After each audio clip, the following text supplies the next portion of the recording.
Konstitusi telah menetapkan amanahnya kepada siapa, tapi agendanya kita titipkan untuk dilaksanakan. Sehingga apa yang menjadi perjuangan kita mudah-mudahan bisa menjadi kejadian di Aceh. Ya, siap berjuang terus ke depan. Jadi nanti tunggu aba-aba ya, tunggu aba-aba ya. Jangan jalan sendiri-sendiri dulu nih ya, tunggu aba-aba. Saya bilang kemarin, saya jeda sebentar. Jedanya nggak akan lama. Jeda sebentar supaya kita ambil napas. Lihat apa yang bisa kita kerjakan. Habis itu kita berjuang lagi. Kita jalan lagi. Kita tidak boleh berhenti berjuang. Ya. Dan saya sampaikan kepada semua bahwa kami ingin tetap terus berada di dalam jalur perubahan. Ya, lagi-lagi memang banyak sekali yang nanya ke IG saya soal apakah Ahok bisa ikut nyagup lagi. Tentu kita paham ya kenapa ada pertanyaan ini ya. Dan menurut saya tentu Ahok bisa mengajukan sebagai calon gubernur Jakarta lagi. Karena Januari 2024 kemarin itu ya, itu Ahok sudah melewati 5 tahun pasca ia keluar dari Makobrimob. Karena memang aturannya seperti itu. Artinya secara peraturan perundangan Pak Ahok sangat bisa maju lagi dalam kontestasi Pilkada Jakarta nanti. Nah, yang menarik adalah kalau misalnya di Pilkada Jakarta 2024 ini, Ahok bisa lawan Anies lagi. Bicara banjir, ini sebetulnya sudah dikerjakan dari sejak zaman Belanda. Teorinya ketika air datang banyak, air itu bukan dibendung, kalau makin bendung tetap dia bisa meluap kan. Apakah kita Belanda membangun resapan, sumur resapan? Iya, kami semua lakukan. Tetapi tidak semua tempat bisa bangun sumur resapan. Karena di Jakarta ini kan, Jakarta itu kan muara ya. Sama kayak dulu orang tanya sama saya, kenapa nggak mau ganti nama-nama jalan gitu ya. Waduh, kalau saya ganti nama jalan, repot banget gitu ya. Orang mesti ganti cap surat. Semua surat itu menambah biaya, menipiskan kantong orang Jakarta gitu. Kita fokus saja lah apa yang membuat perut kenyang warga Jakarta, pikirannya tenang, asal otaknya penuh gitu ya, sama dompetnya penuh. Itu aja kita fokus. Jangan hal-hal administrasi akhirnya membuat terjadi oknum pungli memanfaatkan. Ada maklar yang membantu mengurus itu semua. Nah, itu yang saya pikir. Yang paling penting bagi saya bukan kajian-kajian. Kita tahu terlalu banyak. Yang paling penting Anda berani eksekusi. Kadang kita tidak populer.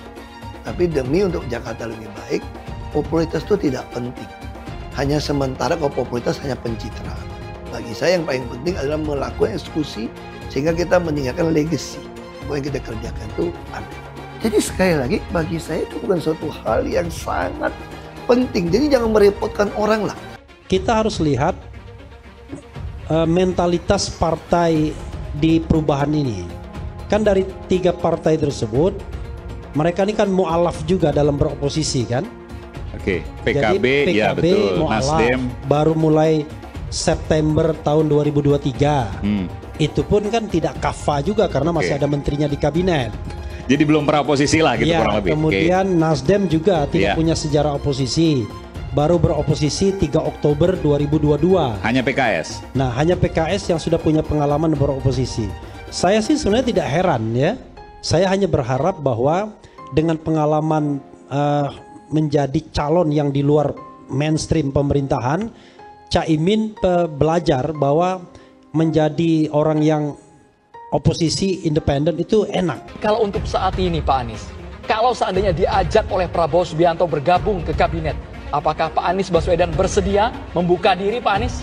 Iya, saya rasa lebih bijak kalau saya merespon sesudah ada ajakan. Kan tidak patut saya mengatakan ya atau tidak, padahal ajakannya aja tidak ada. Belum ada. Jadi saya rasa kita hormati justru dengan tidak berspekulasi. Tapi kita hormati karena sekarang ini yang berada di dalam koalisi itu saja jumlahnya sudah amat banyak. Jadi kita tunggu, kita bukan ditunggu dalam artian mengharapkan, tapi kita hormati proses. Ketika nanti ada pembicaraan, baru pada saat itu saya akan menyampaikan respon. Jadi itu saya rasa etikanya begitu. Kenapa saudaraku yang masih saya perjuangkan Anies Baswedan dan Muhaimin kok datang ke KPU tanda tangan menyetujui kemenangan 02? Janji tanggal 22 datang ke depan masa, kita nggak datang. Kita ditipu terus. Ya, bagaimana? Jauh-jauh hari sudah saya ingatkan, ini hakim sudah bermasalah. Hakimnya nggak benar, harus dilawan. Dipuja-puja. Ayo para blow-on pemuja demokrasi. Tingkatkan, saya meyakini Presiden Joko Widodo melakukan intervensi terhadap Mahkamah Konstitusi. Bukan sekedar menjadi upaya menyingkirkan Anies Baswedan sebagai presiden dengan kecurangan dan kejahatan pemilu yang terstruktur, sistematis dan masif, tapi lebih dari itu dengan keterlibatan presiden yang masih aktif, mobilisasi aparatur pemerintahan, penggunaan anggaran negara untuk memenangkan paslon tertentu dan lain-lain, telah merusak konstitusi dan menghancurkan kehidupan demokrasi. MK sumber masalah dengan putusan 90 yang memungkinkan anak kecil menjadi wakil presiden, padahal belum cukup umur dan belum cukup dewasa. Nabi Muhammad saja yang dijuluki Al-Amin baru menjadi Rasul ketika usia 40 tahun. Ini masih kecil mau jadi wakil presiden, mau memimpin negeri sebesar ini.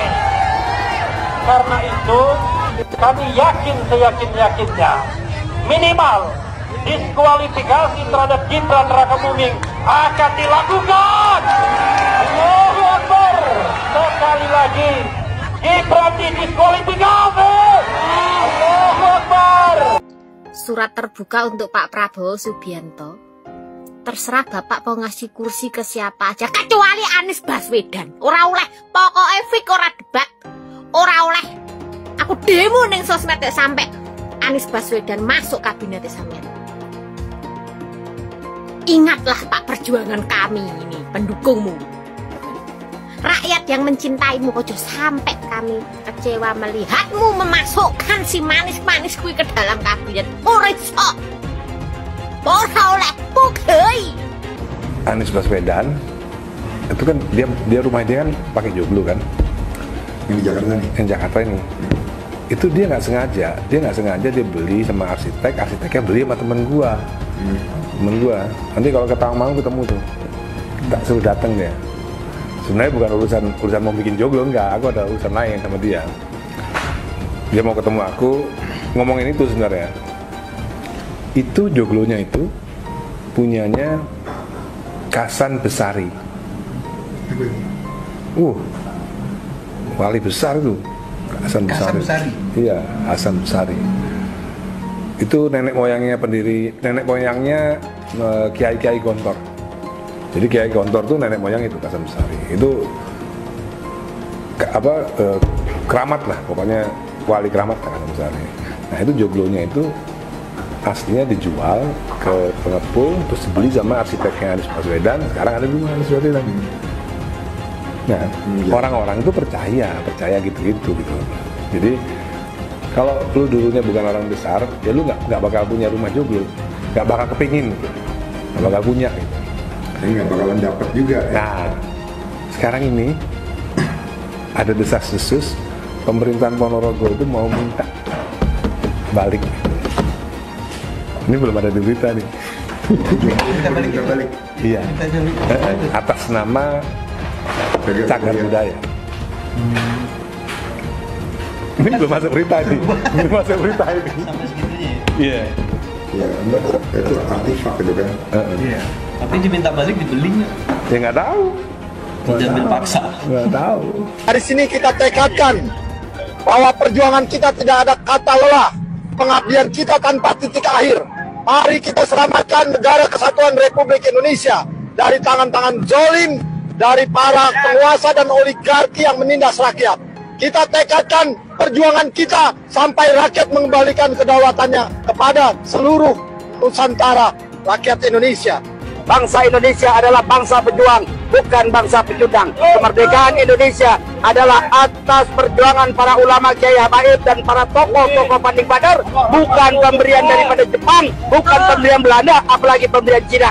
Maka saya serukan untuk turun ke jalan untuk bisa menyuarakan hati nurani rakyat untuk mengawal MK. Insya Allah diberikan kemenangan dari Allah Subhanahu wa Ta'ala. Terima kasih. Assalamualaikum warahmatullahi wabarakatuh. Yang hari ini berkuasa, jangan kau pikir kami semua tidak tahu ini semua rekayasa. Hari ini cukup sudah Bawaslu KPU curang. Kami minta MK untuk adil, dengarkan suara hati rakyat. Kita harus bersatu, rebut demokrasi, rebut kedaulatan rakyat. Jangan dengarkan ocehan-ocehan yang bilang dia sudah menang. Itu semua rekayasa. Itu semua rekayasa, kita tahu semua itu rekayasa. Kalau kita mau menang, kita harus bersatu, ibu-ibu, bapak-bapak. Benar?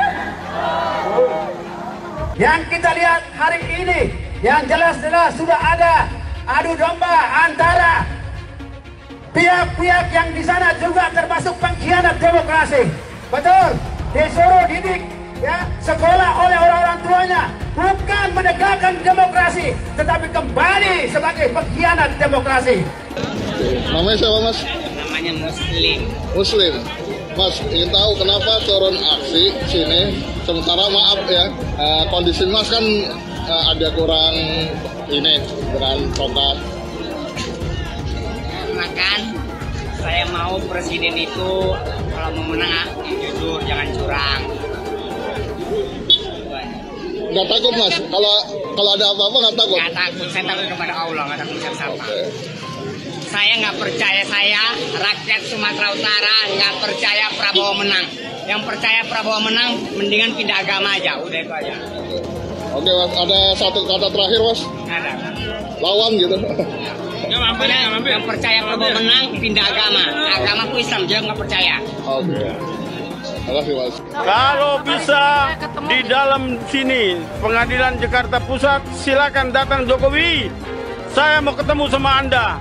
Saya tidak takut ke Anda ini presiden, bukan presiden, tukang sapu kok. Maju lagi jadi gubernur Jakarta. Jakarta yang tahu waktu jadi gubernur DKI. Ini yang warga Jakarta coba deh bersuara di sini. Gimana sih Jakarta semenjak kepemimpinan Pak Anies? Coba kalian nilai dari 1 sampai 10. Komen di bawah. Jujur gue kepo banget nih. Biar warga Jakarta sendiri yang nilai. Anies itu kacang lupa kulit. Jadi gubernur kan yang mendukung Prabowo. Tapi nyatanya menjelek-jelekan Prabowo supaya Prabowo tidak dipilih oleh masyarakat Indonesia. Sifatnya memang jahat. Tidak ada cerita Ahok dengan Anies. Ketika saya kalah, saya langsung kasih Anies penghargaan, ucapan segala macam. Tapi yang tidak bisa saya terima, ketika Anda menang, Anda pidato memecah belah bangsa. Bahwa Jakarta udah kembali ke pangkuan pribumi yang dijajah selama ini. Itu teksnya di mana-mana. Itu sangat memecah belah bangsa. Saya ini asli Indonesia sesuai undang-undang loh. Apa karena saya namanya Ahok? Itu yang tidak betul seorang Anies lakukan. Bagi saya Anies sangat tidak negarawan. Anda udah menang, yes okay gitu loh. Saya juga tidak bawa ke MA, nggak bawa ke MK. Waktu Anda ulang tahun DKI saya juga datang. Tapi kenapa Anda mesti pidato seperti itu? Pak Ahok tidak akan pernah bersatu dengan Pak Anies. Sekarang dia bilang Pak Anies tidak negarawan. Mohon maaf nih, saya juga tak setuju terhadap statement Pak Anies yang bilang pribumi dan segala macam. Saya sangat tidak setuju, saya mengutuk itu kata-kata itu. Itu Muhaimin Iskandar pasti akan menjadi tersangka. Apakah kasus korupsinya ada indikasinya kuat? Laporan BPK. Laporan BPK itu menyimpulkan Formula E tidak boleh dibiayai oleh APBN maupun APBD. Firm itu ya? Firm, karena menurut undang-undang yang boleh dibiayai oleh APBN, APBD itu undang-undang olahraga tertentu yang disukai rakyat secara masif. Nah, lalu disebut yang masif itu apa? Sepak bola, voli, bulu tangkis, sirkuit itu tidak ada. Nah, lalu BPK minta ini supaya didalami, ada indikasi tidak benar. Nah, setiap ini mau didalami, ribut, katanya mau menjegal Anies gitu. Sehingga sekarang ya Ya kalau pertimbangan politisnya begitu, saya bilang silakan aja KPK. Tapi kalau Anda tanya ke saya, bukan bahkan saya ya, KPK itu bukan banyak. Kalau Anda tanya ke saya, Anda pedulikan itu tegakkan. Yang tersangka setelah Pilpres ini namanya Anies Baswedan dan Muhaimin.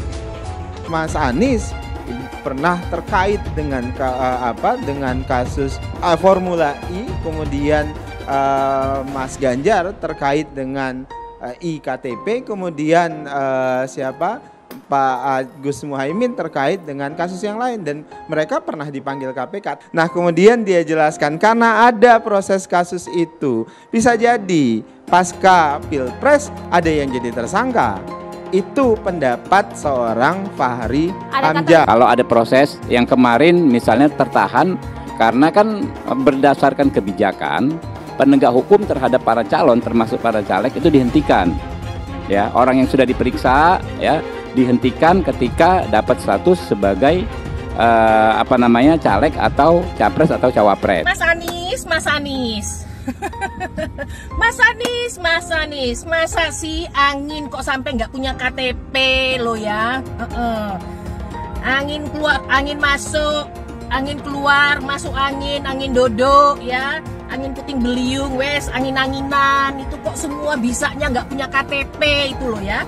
Angin dari Jakarta ke Lampung ke Sumatera ke Jawa itu ya, kok bisanya liar begitu? Sama seperti air hujan ya, air hujan itu yang banjir itu bukan banjir ya, itu air parkir ya, air yang parkir Mas Anies. Mau punya pemimpin yang seperti itu ya, mau punya pemimpin yang seperti itu, dikiranya rakyat ini bodoh semua kali ya. Air hujan jatuh ke bumi, nggak boleh masuk gorong-gorong. Yang banjir itu bukan banjir, itu parkir, Mas Anies. Mas Anies pernah jadi gubernur 5 tahun di DKI. DKI menerima indeks polusi tertinggi di dunia. Bagaimana dengan anggaran 80T, Pak Anies sebagai gubernur tidak dapat berbuat sesuatu yang berarti untuk mengurangi polusi. Terima kasih. Polusi udara tak punya KTP, angin tak ada KTP-nya. Angin itu bergerak dari sana sini. Ketika polutan yang muncul dari pembangkit listrik tenaga uap mengalir ke Jakarta, maka Jakarta punya indikator, karena itu Jakarta mengatakan ada polusi udara. Ya susah kalau kita menyalahkan angin dari mana saja ya. Kalau kita dengan gampang menyalahkan angin, hujan dan sebagainya, ya mungkin tidak perlu ada pemerintahan kalau begitu, ya. Mas Anies.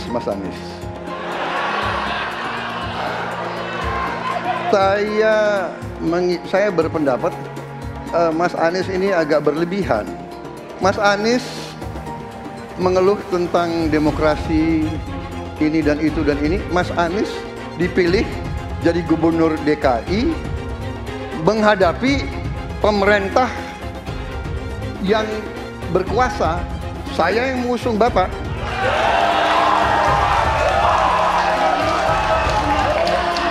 Kalau demokrasi kita tidak berjalan, tidak mungkin Anda jadi gubernur.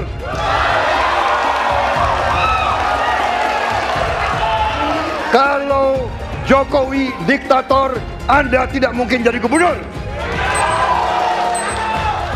Saya waktu itu oposisi, Mas Anies. Anda ke rumah saya, kita oposisi, Anda terpilih. Apa yang bisa diharapkan dari Anies?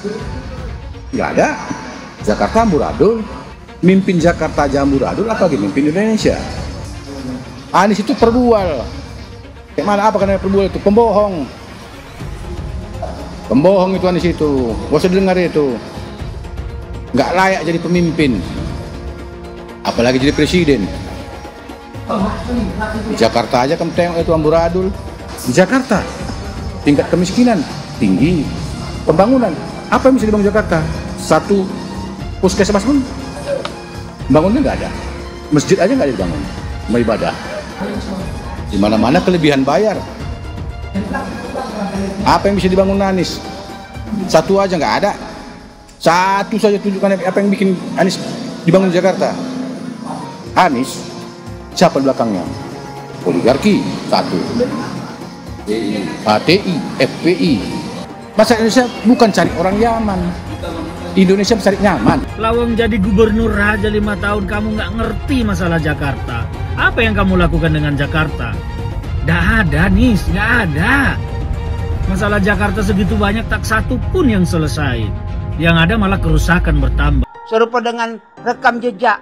Lihat rekam jejak. Apa rekam jejak kau di Jakarta? Apa yang kau jaga di Jakarta? Bukan yang ada kalau jaga di Jakarta kau bilang rekam jejak. Saya akan pidato dulu rekam jejak saja. Gaya orang nanggung kau bodoh-bodoh saja. Orang nak pidato kau bodoh-bodohan. Kau anggap orang Indonesia ini bodoh semua. Yang pintar orang Yaman. Yaman. Nantau kau Yaman kalian nantau kau. Saya mensyukuri kenapa kalah, kenapa ditahan. Saya bersyukur atas itu semua. Saya coba bayangkan ya, kalau seandainya waktu itu kita menang gitu ya, hari ini belum tentu kita bisa nikmati seperti ini. Kita bersyukur 5 tahun Tuhan izinkan kasih ke orang yang pintar ngomong untuk kerja. Coba kalau kita bayangkan gitu ya, kalau kemarin saya masih jadi gubernur, ini saya udah turun ini. Tapi yang pintar ngomong itu dikira orang hebat kan? Ini lebih berbahaya tahun 2024. Langsung ketahuan karakternya. Langsung ketahuan itu. Di saya juga ada kutipan Pak di kamar saya Pak. Tulisannya, Jakarta telah mengambil keputusan yang fatal. Jangan sampai bapak politik identitas justru menang dengan cara menipu umat Kristen. Jadi kalau sekarang umat Kristen mendukung Anies, mereka akan membayar mahal kerelaannya untuk menukar iman hanya untuk kepentingan sesaat.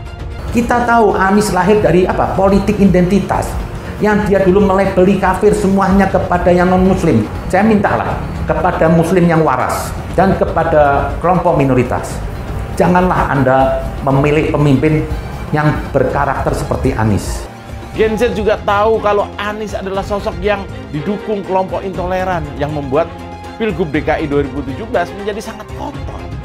Politik identitas yang mengarah ke perpecahan seperti yang dikeluarkan pendukungnya Anies, yaitu Kadrun bin Kamret. Kafir lah, laknat lah, PKI lah, ya cuma itu doang kemampuannya.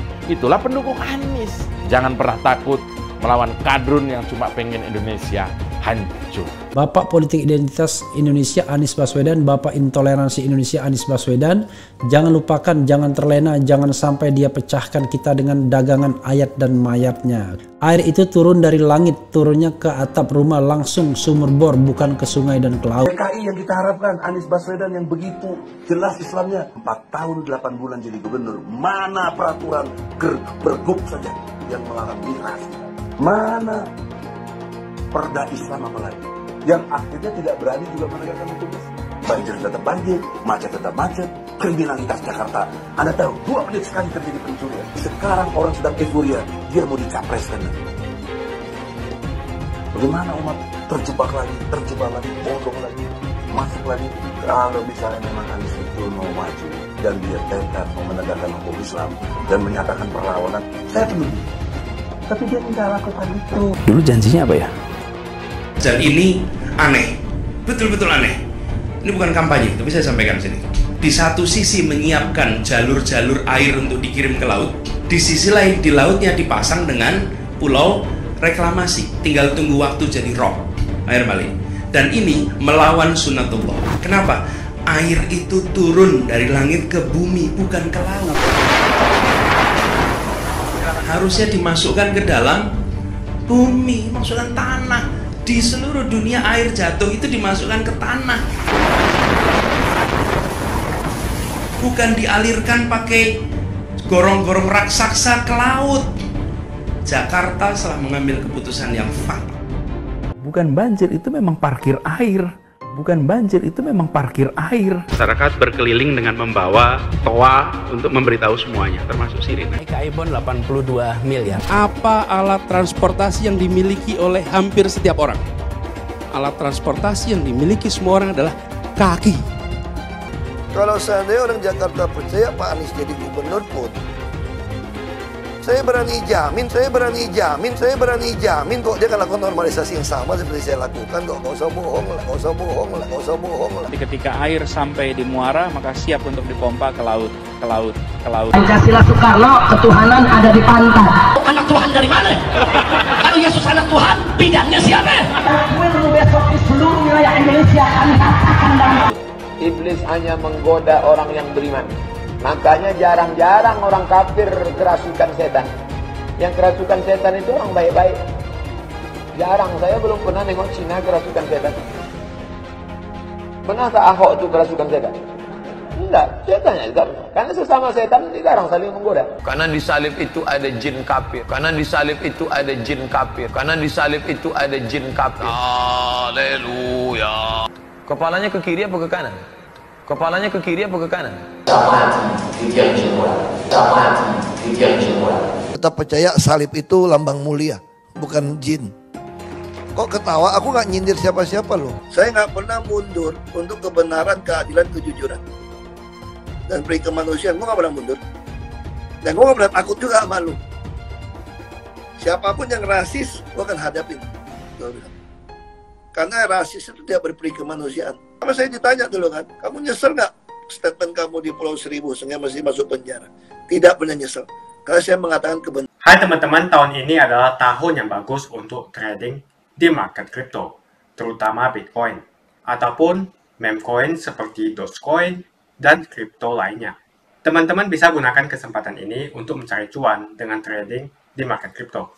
Untuk situs trading, saya rekomendasi untuk menggunakan aplikasi Okta. Karena personally, saya menggunakan aplikasi ini. Alasan lainnya kelihatan di sini, untuk aplikasi Okta sudah dapat penghargaan sebanyak ini sebagai aplikasi trading dan investasi terbaik di Asia sejak beroperasi di tahun 2011. Untuk aplikasi Okta merupakan tempat yang lengkap buat teman-teman untuk trading kripto, forex, saham global, dan lainnya. Untuk trading, teman-teman cukup registrasi dengan menggunakan link di kolom deskripsi, lalu deposit, tentukan apa yang ingin kalian tradingkan, lalu tekan tombol buy. Sesimpel itu. Untuk minimal deposit, cuma Rp400.000 saja, jadi cocok banget untuk pemula. Investasi di aplikasi Okta, kita tidak dikenakan fee sama sekali. Saat ini lagi ada promo spesial. Welcome bonus buat kamu yang register dan deposit. Teman-teman akan dapatkan 100% dari jumlah deposit pertama. Contohnya teman-teman deposit 1 juta, maka akan menjadi 2 juta. Karena welcome bonus 100% dari jumlah depositnya. Jika ada pertanyaan, teman-teman bisa hubungi WhatsApp di kolom deskripsi. Saya juga mau mengajak teman-teman untuk bergabung di komunitas trading yang ada di kolom deskripsi. Di sana saya akan memberikan sinyal trading yang bisa teman-teman ikuti. Seperti biasa, kalau kamu suka dengan video ini, jangan lupa komen, klik like, dan subscribe. Banyak hal yang bisa dipelajari di Pilpres 2024 ini. Selain masalah nepotisme yang merajalela dan dipaksakan dengan brutal, penggunaan kekuasaan atas nama demokrasi yang berlebihan, dan secara khusus saya mengamati tentang awal runtuhnya partai besar. Partai besar pertama yang punya potensi besar untuk runtuh adalah P3. Partai Persatuan Pembangunan atau P3 adalah salah satu partai tua di Indonesia. Didirikan tahun 1973, P3 pernah berjaya di masa Orde Baru ketika hanya ada 3 partai pada masa itu. Runtuhnya suara P3 dan potensi mereka tidak masuk ke DPR RI seharusnya menjadi warning buat partai tua lainnya seperti Golkar dan PDI Perjuangan. Tetapi rupanya Golkar sudah mulai berbenah diri sejak lama dan mulai melakukan reformasi di internal mereka dengan merekrut anak-anak muda di pemilihan legislatif sehingga suara mereka naik di pemilu 2024 ini.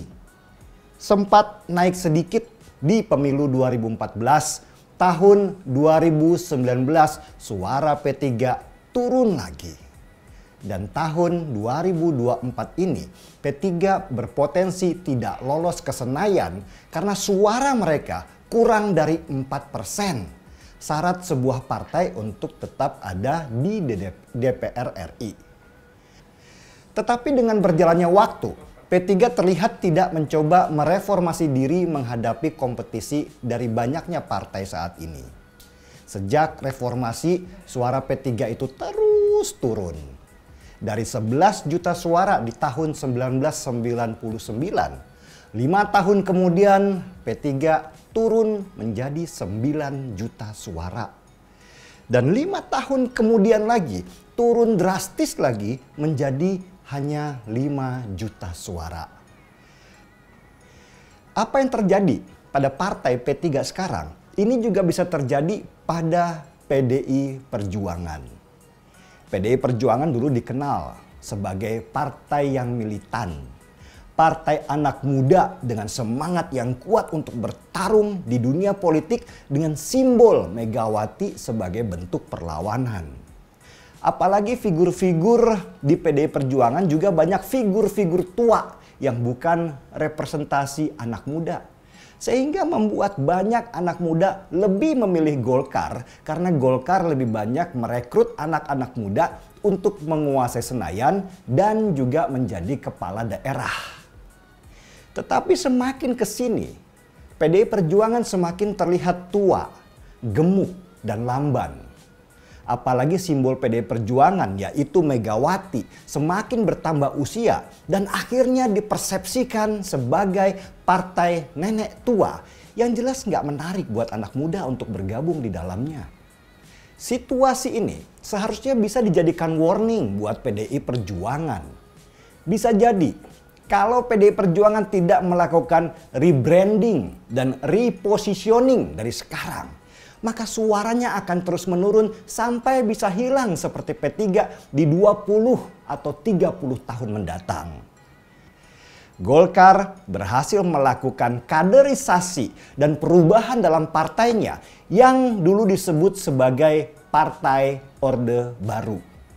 Suara Golkar naik signifikan di pemilu 2024 ini dan meraih posisi nomor 2 sesudah PDI Perjuangan yang suaranya menurun. Sebagai alarm saja nih, untuk Pilgub DKI sekarang saja, PDI Perjuangan masih mengajukan figur kader yang itu aja yang punya potensi seperti Risma yang juga sudah dianggap tua. Padahal pemilih di DKI Jakarta sudah diisi oleh anak-anak muda yang progresif dengan sudut pandang berbeda dari orang tua.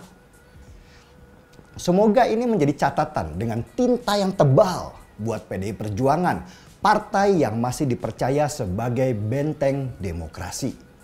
Ideologi harus tetap Soekarnois, tetapi didesain ulang untuk kebutuhan sekarang dan masa depan. Butuh keberanian yang luar biasa buat partai sekelas PDI Perjuangan untuk mencetak kader-kader baru dan berkelas di pentas politik daerah dan nasional. Jangan sampai para politisi tua keenakan duduk dan gak mau berganti sehingga nama partai semakin lama semakin merosot dan pada akhirnya mati. Seperti kata pepatah, tidak ada yang abadi kecuali perubahan itu sendiri. Kalau Anies maju sebagai calon presiden, pasti dia akan menggunakan politik identitas. Ini adalah jawaban yang dilandasi dengan akal sehat dan melacak jejak politik di masa lalu. Ganjar misalnya, nasionalis tulen, PDIP tulen. Dia tidak akan mungkin memanfaatkan alasan agama, suku, ras untuk mengangkat dirinya atau menjatuhkan lawannya. Ini bukan saja karena elektabilitas yang sudah tinggi, tapi juga karena dia tidak mungkin mendorong masyarakat memilih dengan alasan identitas. Ganjar sebenarnya dikenal sebagai muslim yang taat, tapi dia tidak akan mengangkat isu itu untuk memenangkan kursi kepresidenan. Prabowo apalagi, keluarganya pun multi agama. Dengan kata lain, mengingat Jokowi yang sudah tidak maju lagi, kali ini hampir pasti Pak Prabowo tidak akan menggunakan politik identitas agama. Jadi, kemungkinan satu-satunya yang menggunakan politik identitas adalah hanya Anies Baswedan. Pertanyaan itu lantas saja menimbulkan amarah di kubu Anies, salah satunya dari kelompok khilafah. Orang kepercayaan Anies menyatakan politik identitas adalah framing yang selalu dibangun untuk menyudutkan, padahal selama kepemimpinan Anies Baswedan sebagai gubernur tidak sekalipun Anies membeda-bedakan warga berdasarkan agama dan ras. Buat saya, apakah benar menyebut politik identitas itu adalah sekedar framing untuk menyudutkan Anies? Saya akan membantah pernyataan itu. Kubu Anies terus berusaha mengaburkan makna politik identitas. Mereka berulang kali bilang bahwa identitas adalah hal yang alamiah dalam kehidupan manusia. Jadi apa salahnya dengan menonjolkan identitas keislaman seorang calon presiden? Tapi saya yakin Anies tahu yang dimaksud dengan politik identitas adalah politik yang menggunakan agama sebagai alasan mengapa seorang kandidat harus dipilih atau mengapa seorang kandidat jangan dipilih. Politik identitas ini sangat berbahaya. Politik identitas membuat masyarakat menjadi tidak rasional dalam berpolitik. Yang menjadi faktor utama dalam politik identitas adalah agama. Seorang kandidat akan dipilih karena agamanya, terlepas dari apakah dia melakukan korupsi atau melakukan pelanggaran HAM. Ketika politik identitas digunakan, maka ini akan berpotensi konflik, karena usai pemilihan, konflik itu akan terus berlangsung dalam waktu yang lama. Masalahnya, ada alasan yang cukup kuat untuk menduga bahwa Anies sangat mungkin menggunakan politik identitas, yang memang dikatakan normal ketika menjabat sebagai gubernur DKI. Dalam proses menjadi gubernur, kubu Anies jelas-jelas menggunakan agama sebagai alasan untuk menjatuhkan Ahok. Anies jelas-jelas menggunakan agama sebagai alasan untuk menjatuhkan Ahok, sampai akhirnya Ahok dipenjara. Jadi ada track record sebelumnya bahwa Anies bisa menggunakan politik identitas untuk mencapai tujuannya.